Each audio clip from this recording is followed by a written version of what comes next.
السلام عليكم ورحمة الله وبركاته، معاكم رشا. الفيديو بتاعنا النهاردة هنعمل فيه وصفة سهلة جدا وبسيطة، وكتير من ولادنا ما كانوش بيحبوا ياكلوها، بس بعد الفيديو ده هيطلبوها منك بالاسم.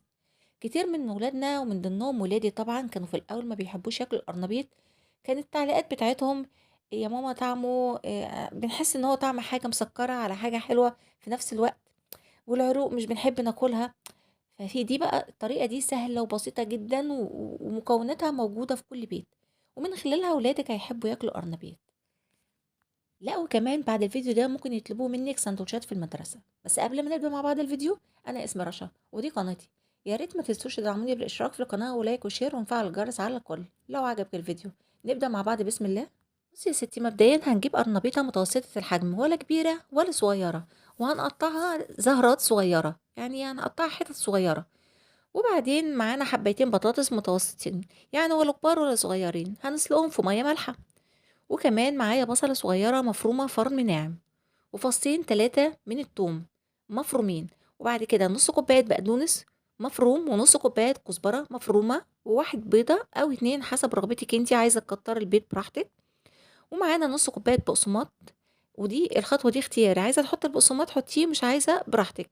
أنا عامةً باحط البقسماط عشان يعمل تماسك في الكفتة معايا. وبعدين هنحط ملح وفلفل حسب رغبتك، ومعانا نص معلقة كمون صغيرة ونص معلقة كركم صغيرة وزيت للقلي.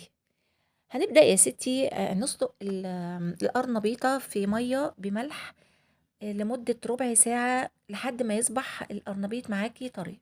وطبعًا إحنا سلقنا البطاطس من البداية. هنجيب بولة ونحط فيها القرنبيط المسلوق مع البطاطس المسلوقة ونهرسهم مع بعض كويس جدًا، زي ما أنتِ شايفة كده.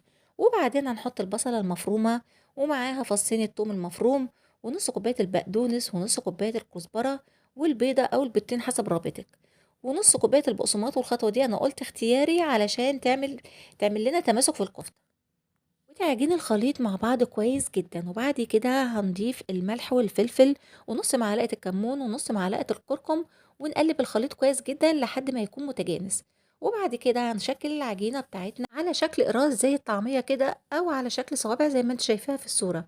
وطبعًا الزيت في الناحية التانية هيكون سخن، زي ما أنتِ هتشوفي دلوقتي حالًا. هتنزلي بالصوابع فيه وتفضلي تقلبي لحد ما يبقى اللون دهبي زي ما أنتِ شايفة كده بالضبط. يا ريت لو وصلت معايا لحد هنا في الفيديو ما تنسيش تدعميني باللايك وتصلي على النبي كده في قلبي. جربيها فورا والله هتعجب ولادك جدا. يا ريت لو الفيديو بتاعي عجبك النهارده ما تنسيش تدعميني بالاشتراك في القناة ولايك وشير ودعوة حلوة من القلب. والسلام عليكم ورحمة الله.